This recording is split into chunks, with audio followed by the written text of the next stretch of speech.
तो आप जितने भी मुझे सुन पा रहे हैं सबके घर में चंदन, महादेव की पूजा चंदन के बिना होती ही नहीं है, समझ लें आप। जैसे सालराम भगवान की पूजा तुलसी के बिना नहीं होती, शिव की पूजा चंदन के बिना हो नहीं पाती है। महादेव के लिए चंदन, भस्म, समीपत्र, बेलपत्र, ये चीजें हमारे भाग्य को बदलने वाली हो जाती हैं और ये चर्चा वही हो रही है।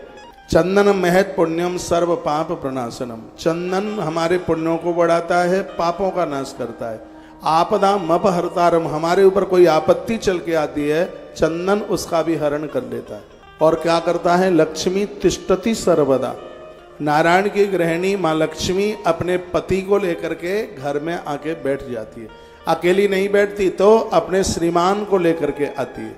आप में ऐसी बहुत माताएं हैं जो अकेली नहीं जाती, अपने पति के संग लेके जाती है, पति को संग लेके जाएंगी, या बेटों को लेकर के जाती है। लक्ष्मी माँ भी दो के साथ चलती है, या तो वो गणेश के साथ चलती है, गणेश को अपना बेटा मानती है, या फिर वो नारायण के साथ चलती है जिसे वो अपना पति मानती है। और लक्ष्मी जब अपने पुत्र गणेश के साथ चलती है तो फिर धन बुद्धि को नहीं बिगड़ने देता। और वही लक्ष्मी जब नारायण के साथ चलती है तो घर में इतनी बरकत होती है कि घर में फिर किसी वस्तु की, किसी चीज की कमी नहीं होती और वो धन हमेशा याज्ञिक कर्मों में लगा रहता है। तो चंदन का इतना बड़ा महत्व है। भगवान शिव की पूजा में चंदन की महिमा कही गई। कुशा उपामार्गम कपूरम जातम चंपकम पाडलई। कुशा का आसन, कपूर आरती में, करवीर, करवीर कहते हैं कनेर का फूल।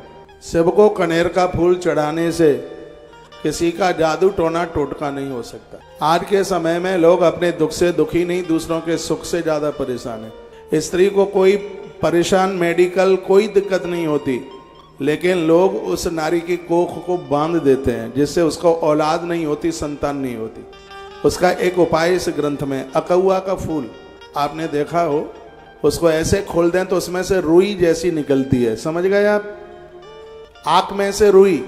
एक तो फूल होता है जैसे जो हॉर्न लगाए ऐसी उसकी शक्ल होती है, आगे से ऐसे पीछे से, तो उसका एक फूल तो ऐसा होता है आँख का फूल, लेकिन उसका एक रूप और होता है, वो ऊपर से बंद होता है, उसको जब खोलें तो उसमें से रुई निकलती है। उस रुई की बत्ती बनाकर उसको चमेली के तेल की जोत में या उसको अलसी के तेल में भी उसको लिया जाता है, उसकी जोत जलाई जावे तो किसी का किया गया, कराया गया, ये सब समाप्त हो जाता है। पूर्व की कथा में भी मैंने ऐसा निवेदन किया। कनेर का फूल भी, ये जादू टोना टोटका नहीं है, ये सब बातें यहाँ पर लिखी गई हैं। मंत्र पूर्वम प्रकृतव्याम पूजा सर्वफल प्रदा। किसी भी देवता की पूजा आप करते हैं, यदि आपके मुख से मंत्र ध्वनि होती है तो वह पूजा आपके लिए फलदायी हो जाती है। आप नारायण की पूजा कर रहे हैं, कुछ भी नहीं आता है तो ओम नमो भगवते वासुदेवाय बोलते रहिए। पूरी पूजा, पद्म पुराण में लिखा है कि नारायण की पूजा में फूल पत्तियां जो भी आप चढ़ाते हैं, तुलसी चढ़ाते हैं, चावल चढ़ाते हैं, जो भी कुछ आप चढ़ा रहे हैं, तो उसमें आप ओम नमो भगवते वासुदेवाय इस मंत्र का जप करते रहिए। शिव की पूजा आप कर रहे हैं तो ओम नमः शिवाय जपते रहिए, हर हर महादेव, हरिओम जपते रहिएगा। तो क्या होगा? पूजा सर्व फल प्रदा, वह पूजा आपको संपूर्ण फल दे देगी। बड़ी अलौकिक बातें कही जा रही हैं, दिव्य बातें कही जा रही हैं। शिव महापुराण के रुद्र संहिता के 11वें अध्याय को आप सुन रहे हैं। कल विद्येश्वर संहिता के आपने कई प्रसंग सुने। रुद्र संहिता भी अपने आप में बहुत अद्भुत है, बहुत दिव्य है और बहुत विशेष है। पाठ्यमानेन मंत्रेण तथा वांग्मयेन च रुद्रेण नील रुद्रेण सुशुक्लेन शुभेन च। भगवान शंकर के ऊपर नील कमल के फूल, कमल के फूल, पीले श्वेत फूल भगवान महादेव के ऊपर चढ़ते हैं। मृतंजयेन मंत्रेण तथा पंचाक्षरेण च रथांतरेण पुष्पेण सूक्तेन युक्तेन च। रुद्र सूक्त आता है, पुरुषूक्त आता है। अरे भैया कुछ भी नहीं आता तो रुद्राष्टक तो आता है, कुछ भी नहीं आता तो ओम ओम शब्द तो आता है। इसके द्वारा आप भगवान का वंदन पूजन कीजिएगा। जलधारा सहस्रेण सतई नेकोत्तरेण वा कर्तव्या वेद मार्गेण नाम विराथन पुनः पुनः। वर्णन किया गया है, कहा गया है कि जो भगवान के ऊपर 100 बार जब तक गिनती गिने, इतनी देर के लिए जल की धारा छोड़ते रहते हैं। 108 बार ओम नमः शिवाय जपते रहिएगा। हाथ में श्रृंगी लीजिए, श्रृंगी से अभिषेक करने पर 1000 गुना फल तत्काल उसका हो जाता है। इसलिए नारायण के लिए शंख और महादेव के लिए श्रृंगी को बहुत विशेष बताया गया है। हाथ में श्रृंगी लेकर के जब आप अभिषेक करते हैं तो उसकी महिमा सीधे 1000 गुनी अपने आप में बढ़ जाती है। जलधारा सहस्रेणा सतैनेकोत्तरेणवा, आपके पास यदि समय है तो 1000 बार यानी 10 माला जपी जाए उतनी देर के लिए अभिषेक करते रहिए। उतना समय नहीं है तो 100 नाम भगवान के लिए जाएं, इतनी देर के लिए आप जप करते रहिए।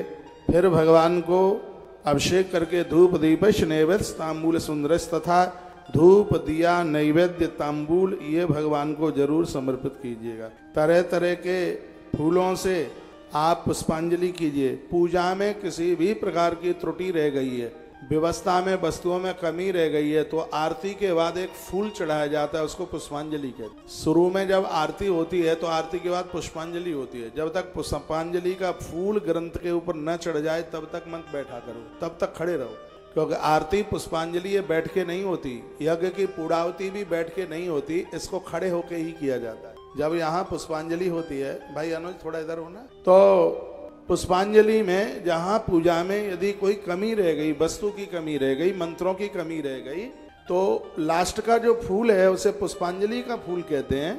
उसको समर्पित करने से पूजा में कोई कमी रह गई है उसकी पूर्ति हो जाती है। आरती 14 बार उतारी जाती है। आज मैं उसका एक विस्तार पूर्वक मैं निवेदन करूंगा। वर्णन है कि चंदन आदि से पूजन करके शिव के ऊपर अभिषेक करने के लिए जलधारा जरूर छोड़नी चाहिए, तो भगवान महादेव जलधारा से अति प्रिय, उन्हें बहुत ज्यादा प्रसन्न होते हैं। जलधारा शिव प्रिय। अनेक प्रकार के पात्रों में जल भरकर शंकर जी का अभिषेक करें। एक और नई बात आपने आज तक नहीं सुनी होगी, इससे भगवान अति प्रसन्न होते हैं कि भगवान के पूजा आप कर रहे हैं तो 11 पात्र रख लें पास में और 11 में जल भरे। एक पात्र का पानी पूरा हो जाए, छोटे छोटे रख लीजिए, एक पात्र का पूरा हो जाए तो दूसरा उठाइए, दूसरा पूरा हो जाए तो तीसरा उठाइए, क्योंकि रुद्र एकादश है। जिस समय शंकर जी का आप अभिषेक कर रहे हैं तो 11 पात्रों में जल भर करके वहां रख लो। यह यहाँ पर वर्णन किया गया है, उसी को यहाँ पर बोला गया है मंत्र पूर्वक और बड़े प्रसन्नता पूर्वक अनेक प्रकार के पात्रों में जल भर करके भगवान शंकर का अभिषेक करने से महादेव अति प्रसन्न हो जाते हैं। पानी तो एक ही है, जल तो एक ही है, लेकिन वो जितने पात्र रखे हुए हैं उससे कम ज्यादा भी आप रख सकते हैं, ज्यादा भी रख सकते हैं, कम भी रख सकते हैं। अब देखिए, एक धार से भी पानी गिरता है, लेकिन कलश में 1000 छेद करके 1000 धारा भी गिराई जाती हैं। तो उसका वर्णन किया गया है, जब 1000 धाराएं गिरती हैं भगवान शंकर के ऊपर, उसको कहते हैं सहस्रादि अभिषेक। एक लोटे में 1000 छेद कर लिए जाते हैं, फिर उसमें जल। अभी मैं उस दिन बटेश्वर में था, यहाँ में भगवान बटेश्वर नाथ को निमंत्रण देके बाबा को वंदन प्रणाम करके जितना भी संस्कार टीवी, सत्संग टीवी के माध्यम से मुझे पूरे देश में लोग सुन पा रहे हैं, मैं कहूँगा स्वयंभू भगवान बटेश्वर नाथ हैं। एक बार भी भूल के चले गए आप तो इस महादेव के बिना आप रह नहीं पाएंगे। इसमें इतना आकर्षण है। इस द्वादश ज्योतिर्लिंग मंदिर में भी ठीक सामने भगवान बटेश्वर नाथ विराजित। अभी मैं उस दिन गया, बाबा के प्रति मेरी बड़ी श्रद्धा है। मैंने पहली शिव महापुराण की कथा उन्हीं के चरणों में की। मैंने उनके ऊपर कावड़ चढ़ाई है। मैं कहीं विदेश की यात्रा में जा रहा था, तब भी मुझे ध्यान है कि मैंने भगवान बटेश्वर नाथ से ही अनुमति लेकर के मैंने गणेश पुराण की सबसे पहली कथा भगवान बटेश्वर नाथ को सुनाई है। मैंने भागवत की कथा बरसाने से आरंभ की है, लाडली जी के दरबार से। मैंने पहली कथा ब्रज क्षेत्र से बरसाने से आरंभ की, और मेरे जीवन की कथा का कभी समापन होगा तो भगवान बटेश्वर नाथ के चरणों में होगा। अंतिम कथा वहां होगी। ये मैं कई बार यह बात बोल चुका हूँ। आज वर्तमान समय में उनका इतना बड़ा प्रभाव है। हर सोमवार को 1000 छिद्र के कलश के द्वारा वहां पर अभिषेक होता है। इस दुनिया में 2 ही महादेव ऐसे हैं जो सबसे ज्यादा जिन पर कावड़ चढ़ती है। एक झारखंड में बाबा है बैजनाथ, एक दूसरे आगरा इटावा वाली सड़क पर हैं भगवान बटेश्वर नाथ। अद्भुत देवता है, जिसका कमाल कुर्सी पर महानुभाव जो सो रहे हैं बगल वाले उन्हें जगा दे। परीक्षित अपने ऊपर जगाइए, टीवी मेरे सामने लगी है, इसमें देख लेता हूँ। बोलिए शंकर भगवान की जय हो, श्री हनुमान जी महाराज की जय हो, जय जय राधे। इस बात को कभी भी मत भूलिएगा, जब आप महादेव को स्नान कर रहे हैं तो करा रहे हैं तो छोटे छोटे और भी पात्र रख लीजिए। एक पात्र का जल पूरा हो जाए तो दूसरा उठाइए, दूसरा पूरा हो जाए तो तीसरा उठाइए। और इसमें लिखा है कि अनेक पात्रों में जल भर के आप सबको स्नान कराते हैं तो उससे भगवान महादेव अति प्रसन्न होते हैं, वो बहुत राजी होते हैं। कहा पाठ्यमानेन मंत्रेण तथा वाङ्मयेन चाह, पाठ आता है तो पाठ कीजिए, नहीं तो मंत्र जपिए। तो इससे रुद्रदेव बड़े प्रसन्न होते हैं, भारी प्रसन्न होते हैं। अर्घम दत्तान पुष्पाणि पादेव शुकर्य चाह, और हमेशा पुष्पांजलि का जो फूल है वो सिर के ऊपर नहीं भगवान के चरणों में चढ़ाइए, चरणों में, उनके चरणों में उसे समर्पित कर दें। यज्ञ में आप खड़े हैं तो फूल कभी आग में नहीं डाला जाता। पुष्पांजलि का जो फूल है वो यज्ञ के जहाँ से आहुति डालते हैं, जिसको उस यज्ञ का योनिक क्षेत्र बोलते हैं, वो पुष्प वहाँ पर समर्पित किया जाता है। बहुत लोग दे धड़ाधड़ आग में फूल जलाने से लक्ष्मी की हानि होती है। अग्नि में फूल तब डाला जाता है जब उसको घी में डुबाया जाता है। नवरात्रा में फूल से माता जी का हवन यज्ञ होता है। अब के बार हम नवरात्रा में वैष्णो माता में कथा तो चलती फिरती थोड़ी बहुत कर लेंगे, लेकिन वहां भी 24 घंटे का यज्ञ होगा और उसमें दुर्गा सप्तशती के मंत्रों से आहुति डाली जाएगी। पूरा का पूरा 9 दिन और 24 घंटे आहुति। आप आ सके तो आ जाना मैया जी के धाम में। वैष्णो देवी में 24 घंटे का यज्ञ होगा, वो भी दिन रात चलेगा, जैसे यहाँ चल रहा है उसी प्रकार से। और मैं 9 अप्रैल से नवरात्रा है। 8 तारीख को दिन में मैं कुरुक्षेत्र में हूँ, क्योंकि उस दिन वो है ग्रहण है, तो ग्रहण वाले दिन मैं कुरुक्षेत्र में हूँ। दिन भर शाम को प्रस्थान करूंगा, रात में पहुंच जाऊंगा कटरा। 9 तारीख को हवन यज्ञ आरंभ होगा। कथा तो आप सुनते ही रहते हैं। अब के मेरा मन यह है कि इस पूरे यज्ञ में मुझे बैठना है। कथा तो सुना ही रहा हूँ, नियम पूरा रहे, क्योंकि जब तक 1 लाख गौ माता का संकल्प पूरा हो जाता नहीं है, एक भी दिन कथा की एब्सेंट होगी नहीं। पूरी टीम मेरे साथ होगी, संस्कार की टीम। यज्ञ होगा, 1 आध घंटे कथा भी सुना देंगे। कथा के लिए कोई पांडाल नहीं लगाएंगे, तो वहीं यज्ञ मंडप में ही बैठ करके और वहीं से कथा का प्रसारण हो जाए। कालका पुराण के कुछ सूत्र और देवी तंत्रोक्त सूक्त की बहुत किताबें हैं, उनमें से एक ऐसी विशेष कथाएं जो आपने अभी तक सुनी ना हो और मैंने सुनाई ना हो।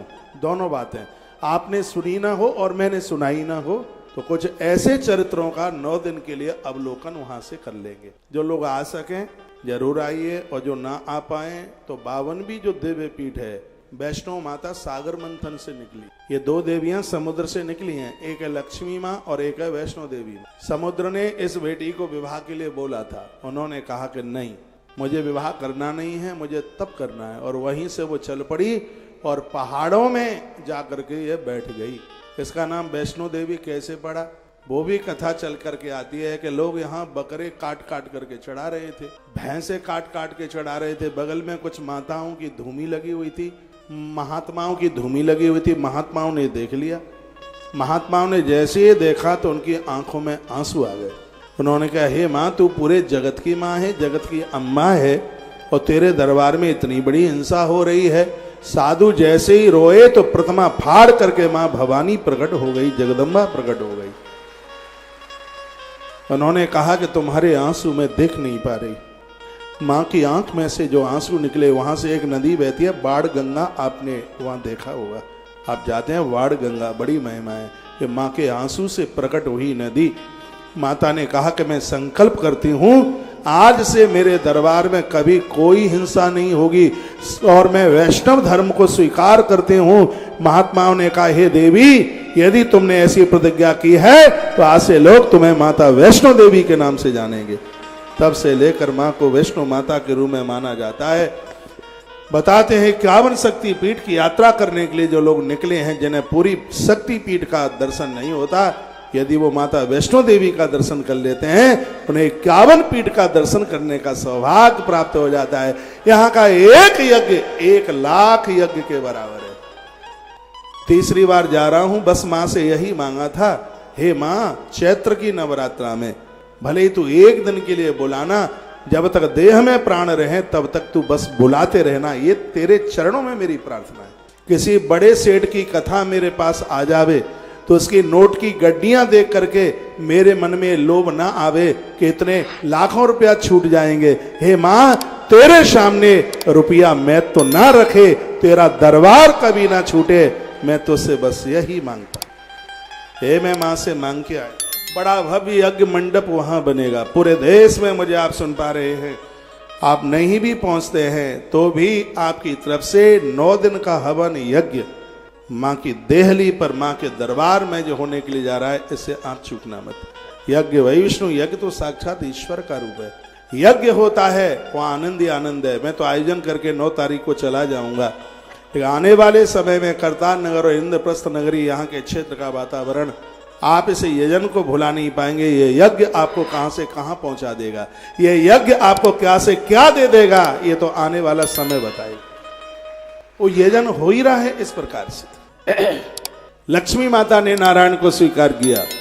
दूसरी बेटी समुद्र से निकली हुई पहाड़ों के बीच में पहुंची, नाम वैष्णो माता पड़ा उसका नाम।